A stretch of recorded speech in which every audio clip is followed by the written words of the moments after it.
महादेवी महाशक्तिम् भवानीं भववल्लभाम् भवातिभञ्जनकरीम् वन्दे त्वाम् लोकमातरम्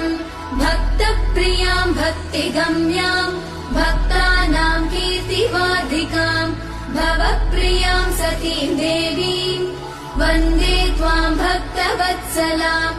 अन्नपूर्णाम् सदा पूर्णाम् पार्वतीम् पर्वपूजिताम् महेश्वरीम् वृषारूढाम् वन्दे त्वाम् परमेश्वरीम् कालरात्रिम् महारात्रिम् मोहरात्रिम् जनेश्वरीम् शिवकान्ताम् शम्भुशक्तिम् वन्दे त्वाम् जननीमुमाम् जगत्कर्त्रीम् जगद्धात्रीम् जगत्संहारकारिणीम् मुनिभिः संस्तुता